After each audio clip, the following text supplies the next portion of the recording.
Welcome back to my channel, Faceless Row here, ang inyong host. Maraming salamat po sa lahat ng mga matabay, nanood at nagbigay ng komento sa ating pong comment section. Lahat po na binabasa natin. At dyan po tayo kumukuha ng kaalaman sa ating ginagawang vlogging. Kaya naman mga kaibigan, mga kababayan, mga kapatid, tuloy-tuloy po tayo sa ating FLM series vlog. At nakakatuwa po, no? Nakakataba ng puso dahil kahit hindi man kumandidato o nagtuloy no sa pagkasenador ang ating Doc FLM, ang ating pandemic hero ay senador po siya sa ating mga puso dahil niniwala tayo na ang kanyang passion, yung kanyang heart to help our kababayan no ay hindi matatawaran no dahil tuloy-tuloy po ang kanyang pagkakawang gawa no lalong-lalo sa ating mga kababayan na talagang hindi no walang kapasidad na bumili ng salamin. So diyan po sa Hagonoy, Bulacan, nagkaroon po tayo dyan ng mega humanitarian kaya nakakatuwa po. Hindi ko man maipanood sa inyo lahat, no? Kukuha po tayo ng mga ilang snapshot, ilang videos na gusto ko po mapanood po ninyo. Okay? At magtutuloy-tuloy po tayo dito sa ating reaction na ginagawa. Okay? Ibibigay ko na po sa inyo ang ating pandemic hero. Walang iba kundi si Doc Francis Leo Marcos. At sa lahat nga po pala no, nang nagsasabi ano ba talaga yung kanyang page, ito po yung kanyang page na may blue check.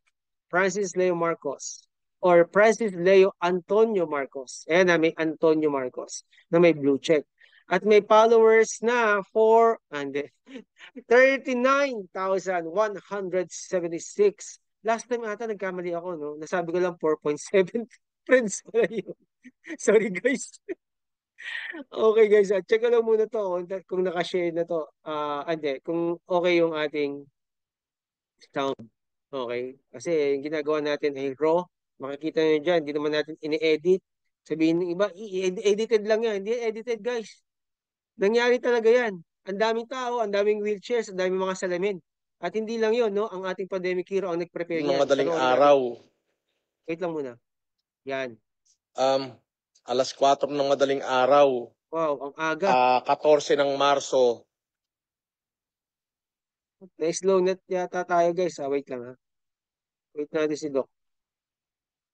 Ayan. Binilikan kasi natin eh. Minove natin backward. So, ayan na. Ulitin natin. Yan. Okay. Um, Alas 4 ng madaling araw. 14 ng Marso 2025. Personal. Ako nag-ayos.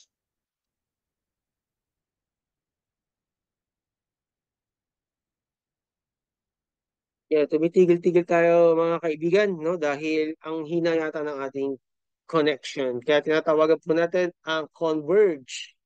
Converge ba tayo? Napakahina. Dine. Ayan yung ipamimigay Ayan, ang natin mga dami oh. salamin. Kung makikita nyo. Wow. Ayan. Imagine guys, 4 a.m. in the Ayan. morning. Ang dami niyan. Gising na si Oh, boss. Siya ang nag-set up niyan. oh. Siyempre, may mga tumulong sa kanya. No? Baka andyan na naman yung mga piloso potasyo eh. May tumulong sa kanya. Alam nga namang wala. Ang laki niyan. Ang dami niyan. Oh. Ang Ayan. sinasabi ni Ayan. boss, Dami niyan. nag-personal Ayan ang setup ating yan. mga ipamimigay. Di Napakarami. ba? Napakarami. At ayun ang Napakarami. mga wheelchair natin. Ayun. Marami yan, kaliwat kanan. Ayun, nasa stage pa. Ayan. Oh. So, Wow. inaanyayahan ko po lahat ng taga-Bulacan na walang capacity na magpunta ng clinic para magpa-check up at yung ating mga crippled na kababayan with disabilities na walang capacity bumili ng wheelchair. Andito po ako sa Hagonoy Grandstand. At Ayun, no? pumila po kayo rito at sisiguraduhin ko po na kayo'y mabibigyan at mapagtutuunan. At syempre, ako pasalamatan ang Semay de Esperanza Foundation, okay? At ang Filipino Family Club, si Ma'am Chili Kabatingan, at saka of course, si Sir Edubes Batalan. At of course, ang LPGMA Party List. O ha? Yan ang party list natin. Kasama natin yan sa pagiging humanitarian. Alright? God bless you. And mabuhay kayo. Yun lang. Thank you, Doc. Okay guys, pasensya na. Ang hina ng ating internet connection. Let's check ulit, no? Tignan natin dito. Ayan guys, oh. Ang dami niya, no? Tignan natin, ha. Oh,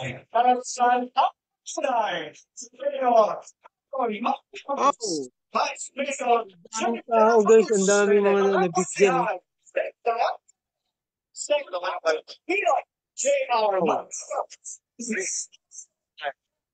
Hindi yan guys biro, ang dami niyan guys, ang dami. Ayan. Okay, tignan naman natin yung isang video guys. Tignan natin yung isang video guys ha. Ang dami, wow. Panik tayo, panik. Ayan yung mga nag-volunteer, ang dami dun oh. Eto pa isa. Ayan oh, ang dami oh. Talbog internet natin, guys. Parang kilala ko to ah. Si Res Cortez to no, si Sir. Ang dami mga sumuport talaga kay Doc Francis. From the very beginning, no, from the very start Yes, na inumpisahan niya, ang dami talagang tumutulong sa kanya hanggang ngayon. Ayan, no. Ang daming tumutulong, guys, no. Guys, panoorin nyo na lang, katulad ng sinasabi ko, no. Punta kayo sa kanyang page. Punta tayo sa page ng ating Pandemic Hero. Paki-like na rin po sa mga hindi pa nakakapag-like at paki-share na rin. Ako hindi ako makapag-share dahil ewan ko ba doon sa mga ano na ano yung ano ko, yung Facebook ko, hindi ko magamit nung nag-share ako nung nag-share. Ayan, guys, katulad ng sinasabi natin, may blue check, may followers na 39,176, at ang pangalan ni Boss Jan ay Francis Leo Antonio Marcos. At ayan ang kanyang profile pic, makikita natin sa kanyang Facebook account. At ito, pasasalamat niya pala, guys, panoorin din natin. Lumulubog tayo imanin sa mayayaman, maglakas ang panang tumulog sa sarili mong magbayaran. Ang nag-iayaan na naman.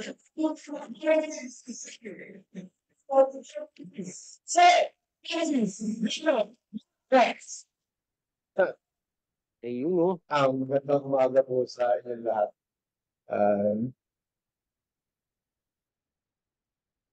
Ayan na nga sinasabi natin, guys. Slow neck tayo. Okay. Ang ganda pa naman ng mga sinabi niya dito. Pero katulad ng sinasabi ko, guys, punta lang po tayo sa kanyang Facebook account. Okay, sa kanyang page. Wala na po ako sasabihin. Nasabi na ito eh. Ayun lang. Pero nais ko muna pong pasalamatan yung ating yung mga kasama, especially the Filipino Family Club International headed by Sir Dr. Dubes Matalan. Ay kanina nakita ko, baka nakita na yun. At syempre si Ma'am Chili Tita Kabatigan, ang chairperson ng Sa May Esperanza Foundation. Kasi sa akin, po ako dito sa maniniwala lang ba kayo na ako ang pinanganak sa Bambang Bulacan, Bulacan. Pero yung mayor ng Bambang Bulacan, Bulacan, nag-ito sila, ang pinagpapasino, hindi. Ibig sabihin no, yung masyadong kalpas ng mayor yung sa akin, saka yung kaibigan ko siya. Ano yung totoo mo yan? Ako na yung pinanganak sa Gregorio del Pilar District Hospital sa bayan ng Bulacan, Bulacan. Noong 79, 1979. Laging na mga sunan mo ang pinangkat ng aking foundation. Ang opisina ko, na humihingi sila ng tulong. Wala ko ni isang nakarating sa harapan. Pero yung kaibigan ko, yung mayor, napikinig. Donor sa akin.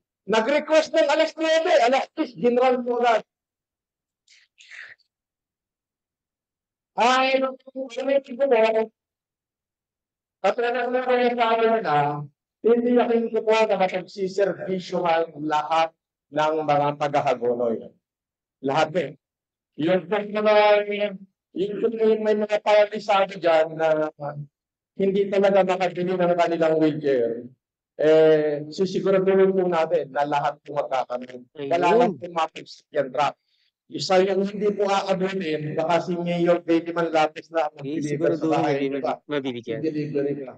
At yun po, gusto ko lang i-recognize yung mga doktor natin, lahat. Maraming salamat guys sa mahabang panahon ng pagsusilbi. Maraming salamat sa inyo. Mabuhay kayo. Hindi lahat nabibigyan ng pagkakataong maging bayan. Oh, yeah. Pero very proud ako sa inyo through the years. Agree ako sa'yo, boss. Hindi lahat no, nabibiyayaan talaga. Kaya mabuhay ang Bulacan. 16 years, nandiyan kayo para magsilbi sa tao nang walang hinihinging kapalit. Maraming salamat sa inyo. Maraming salamat din, Doc. Maraming salamat din sa lahat ng mga chapter president ng Filipino Family Club International, si Ma'am Janice Tisman ng Amerika, si Caroline Marcelo, at sa lahat ng iba pa na hindi ko na masasabi. At of course, yung kaibigan ko, nandito yan, yung LAGMA family, baka sabihin na lang po niya pero kaibigan natin yan. Kasama natin dito yan. And Doon. salamat po, wala na kasi sabihin. Sige, in the Hagdan, Bulacan. Maraming Po salamat ang po. ating, thank you, Doc. Ito po ang ating party list, guys, ha. Huwag natin kalimutan. LPGMA 139 sa Balota. Okay, guys. So, humingi ako ng paumanhin dahil humina yata yung ating internet connection. So, ang dami yata gumagamit ngayon. Kaya hindi ko maipalabas na maayos. Pwede ko naman gawin dito sa aking cellphone. Pero mas maganda kasi kung dyan sa dito direct sa ating computer.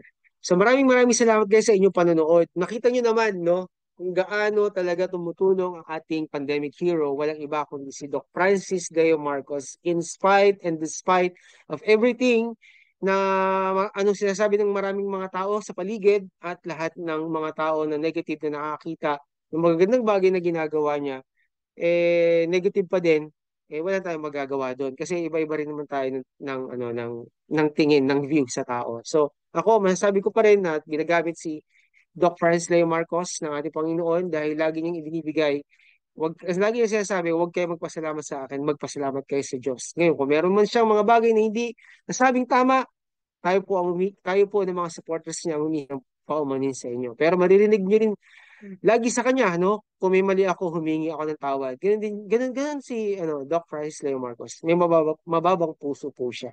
Kaya sa susunod pong mega humanitarian natin na gaganapin, no? Abangan po natin yan. Pag mga mega humanitarian, nakaka-bless, no? Kasi ang dami talaga mga natutulungan. Nakita naman natin, guys, no? Inuulit ko po sa inyo, I encourage you to visit his page. Ang pangalan po ay Francis Leo Antonio Marcos na may blue check na may 39,000 followers. Okay? At i-add nyo na rin siya. At i-follow and then i-share na rin po ang kanyang page. So ito po si Faceless Rose. Salamat po sa lahat ng mga nagmamahal kay Doc Francis Leo Marcos at syempre sa nagmamahal kay Faceless Rose. Kita-kita muli tayo sa sunod nating episode dito lang sa ating vlogging.